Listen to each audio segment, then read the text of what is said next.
이어지는 시간 뉴욕과 서울입니다. 미국 증시와 국내 증시의 연결고리 찾아보고 투자 아이디어 얻어보는 시간입니다. 헤르메스 스탁 김시은 연구원과 함께하시죠. 어서 오세요. 간밤에 뉴욕 증시 분위기 나쁘지 않았는데 어떤 종목이 좀 눈에 잘 들어오셨을까요? 앞서서 설명한 것처럼 테슬라나 애플 같은 기술주들의 호조가 나타났지만 국내 증시와 함께 연결을 지어볼 수 있는 리오프닝 관련주들을 특히 관심 있게 보고 있습니다. 네. 그중에서도 월트 디즈니를 함께 보고 있었는데 오늘은 약보합세를 띠고 있지만 앞으로 리오프닝이 활성화가 된다면 그에 따른 기대감이 계속적으로 나타날 기업인데요. 월트 디즈니는 많은 분들이 아실 것이라 생각을 하고 있습니다. 그쵸. 세계 최고의 IP 왕국이죠. 스타워즈나 픽사, 마블, 굉장히 다양한 엔터 제작사를 소유를 하고 있고요. 이를 바탕으로 해서 세계 최대의 테마파크인 디즈니랜드를 운영을 하고 있습니다. 따라서 대표적인 리오프닝 관련주라고 할 수가 있겠고요. 미국은 이미 엔데믹을 준비를 하고 있고 자연스럽게 야외 테마파크에 대한 강력한 실적 회복이 지속될 것으로 전망을 하고 있습니다. 이미 4분기 테마파크 리조트 부분에선 영업이익이 흑자 전환에 성공을 했고요. 매출적인 부분에서는 코로나 이전 수준까지 회복을 했습니다. 이용객 수는 오미크론 같은 변이 바이러스로 인해서 평균 수준을 하회하는 움직임을 나타냈지만 음식료 가격이라든지 리조트 가격을 상승을 하고 있고요. 입장권 가격도 상승을 하게 되면서 실적은 회복을 했습니다. 그에 따라서 전 세계적으로 리오프닝이 나타나고 있고 해외여행이 활성화하게 된다면 그에 따른 실적은 더욱더 크게 나타날 것으로 기대가 되고 있는데요. 아무래도 우리나라 주말 같은 경우에도 인천공항에 활황이 뜨였다고 합니다. 그만큼 우리나라뿐만 아니라 전 세계에서도 해외여행에 대한 수요가 극심하게 나타날 것으로 기대를 하고 있고요. 그에 따라서 미국이라든지 굉장히 다양하게 전 세계적으로 펼쳐져 있는 테마파크인 에 대한 방문객의 수요가 다시 회복될 것으로 전망을 하고 있습니다. 특히 해외 방문객의 경우에는 테마파크 방문객의 약 20%를 차지하고 있는데 통상적으로 봤을 때 해외 방문객이 내수 방문객보다 더 큰 돈을 쓰기 때문에 그에 따른 기대감도 나타나고 있다고 볼 수가 있겠고요. 게다가 2월에는 일부 티켓 가격 같은 경우에 상승을 했고 스타워즈 테마의 호텔이라든지 신규 놀이기구가 생기면서 그에 따른 외형 성장도 기대가 되고 있습니다. 그에 따라서 올해 테마파크 부분에 대한 영업이익은 47억 달러로 예상을 하고 있고요. 전년 대비해서 69% 증가할 것으로 전망을 하고 있습니다. 테마파크에 대한 부분 기대가 되고 있다고 할 수가 있겠는데 그것뿐만 아니라 더욱더 기대가 되는 부분도 있습니다. OTT인 디즈니 플러스의 성장세가 지속적으로 나타나고 있다고 할 수가 있겠는데 디즈니 플러스에 대한 구독자 수가 전년 대비해서 30% 증가한 1억 2,980만 명입니다. 시장 예상치인 700만 명보다 크게 하회하는 모습을 보여주고 있고요. 뿐만 아니라 OTT 같은 경우는 치킨 게임이라고 할 수가 있겠습니다. 구독자 수를 얼마나 많이 확보를 하느냐가 관건이라고 할 수가 있겠는데 구독자 수를 많이 확보를 하기 위해서 재미있는 콘텐츠가 많이 있어야 됩니다. 디즈니 같은 경우에는 올해 콘텐츠 투자비로 약 330억 달러를 투자할 것으로 예정을 했고요. 전년 대비해서 30% 넘게 증가를 하는 모습을 보이고 있다 보니 그에 대한 기대감도 나타나고 있습니다. 오리지널 콘텐츠에 대한 생산량을 2배로 넘게 늘릴 것으로 전망을 하고 있고요. 매주 한 편의 신작을 공개를 할 것으로 목표를 하고 있습니다. 그에 따라서 그에 대한 기대감도 지속적으로 나타나고 있다고 할 수가 있겠고요. 많은 팬을 보유한 마블이라든지 스타워즈에 대한 시리즈도 2분기부터 각각 2개씩 내배칠 예정이다 보니까 그에 대한 기대감도 있습니다.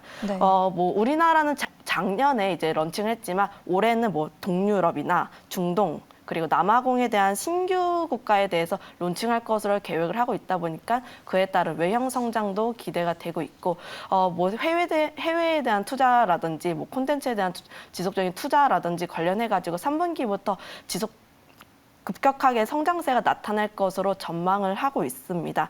뿐만 아니라 재무적으로도 개선세가 나타나고 있고 메타버스에 대한 기대감도 나타나고 있습니다. 아무래도 디즈니가 IP 왕국이다 보니까 기존 유명 IP를 활용해서 다양하게 NFT를 발행을 하고 있다 보니까 그에 따른 기대감도 나타나고 있다고 볼 수가 있겠고요. 현재 디즈니 플러스의 경우에는 지금 리오프닝 관련주로 함께 관심 있게 보시면 좋을 것 같다는 말씀 드리겠습니다. 네, 리오프닝. 올해는 이제 여름 휴가로 해외여행을 갈 수 있을까요? 계획 혹시 있으신가요?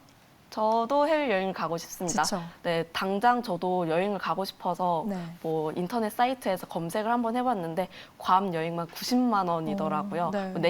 다음 달에는 200만 원 오르긴 했지만 그만큼 해외여행에 대한 수요가 계속적으로 높아지고 있다는 반증이라고 생각을 하고 있습니다. 네. 그러한 투자 아이디어에서 얻어서 해외여행객 수요가 많아지게 된다면 자연스럽게 테마파크에 대한 수요도 높아질 것이라고 기대를 하고 있고요. 네. 이거는 비단 우리나라뿐만 아니라 전 세계적으로 나타나는 수요가 있다 보니까 그에 대한 기대감 상당히 나타날 것으로 기대가 되고 있습니다. 그러니까요. 저도 2년 넘게 지금 휴가를 못 갔는데 올해는 말씀해 주시니까 또 디즈니랜드를 꼭 가고 싶다는 생각이 드네요.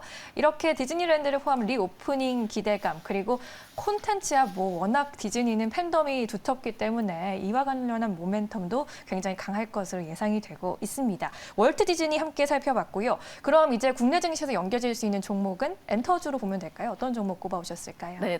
엔터주 꼽아왔습니다. 엔터주 중에서도 상대적으로 덜 간 하이브를 한번 꼽아봤는데 네. 하이브 같은 경우에는 뭐 오프라인 콘서트 재개에 따른 실적 증가 기대감이 나타나고 있습니다. 네. 많은 분들이 아시겠지만 BTS가 BTS. 3월에 콘서트를 했었는데 2년 반 만에 실시를 했습니다. 온라인과 오프라인 콘서트를 함께 진행하고 있는 하이브리드형 콘서트이고요.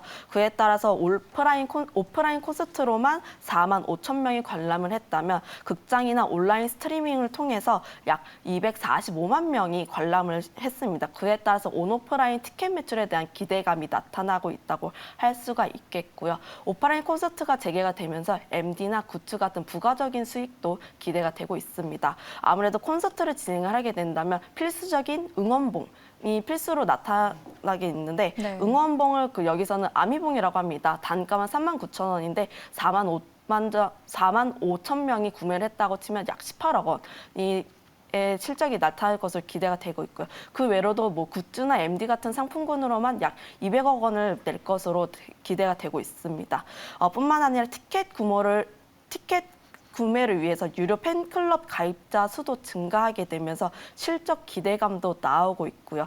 그렇게 해서 총 매출액 약 800억 원대의 매출을 달성할 것으로 기대가 되고 있습니다. 네. 뿐만 아니라 리오프닝이 계속적으로 나타나고 있다 보니 외부 행사에 대한 기대감도 나타나고 있고 그에 따른 뭐 기대감도 나타나고 있습니다. 해외 콘서트에 대한 기대감도 나타나고 있는데 2월에 트와이스가 미국 콘서트를 성황리에 마친 것처럼 그에 대한 기대감도 나타나고 있습니다.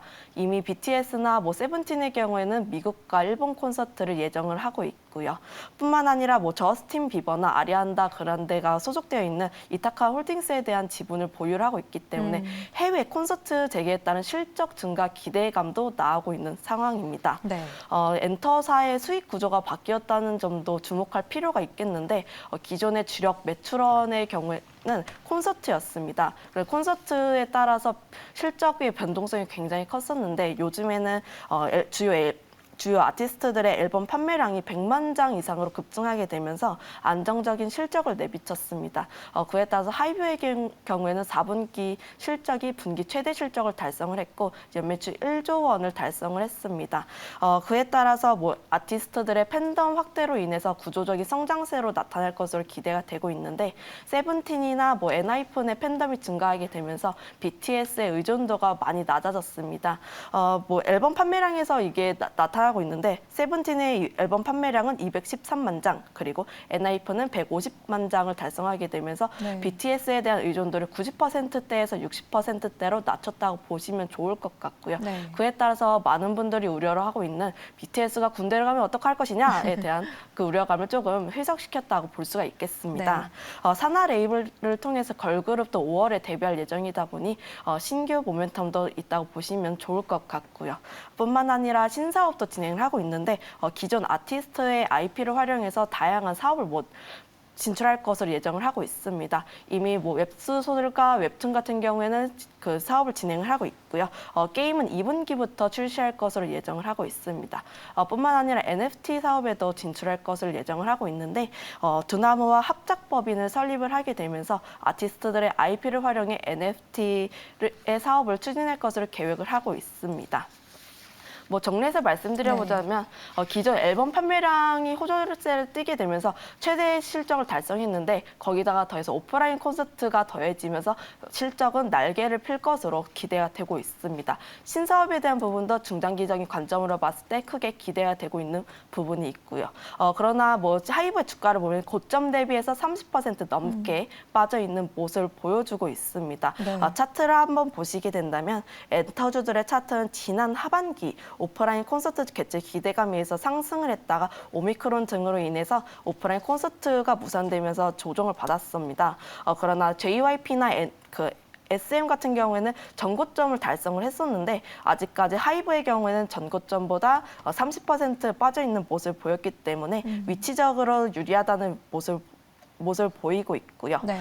그렇기 때문에 장기적으로 엔터 4사 중에서 상대적으로 덜 오른 종목군들에 대한 순환매가 이어지면서 강세가 나타날 것으로 기대가 되고 있습니다. 그렇기 때문에 매수가는 28만 9천 원에서 29만 6천 원까지 분할적으로 매수를 해보시면 좋을 것 같고요. 네. 목표가는 35만 원, 그리고 손절가는 27만 원 제시해드려 보도록 하겠습니다. 네, 하이브 이제는 BTS가 다가 아니다라고 말씀해 주시네요. 목표가 35만 원, 손절가 27만 원으로 대응해보자라는 의견이었습니다.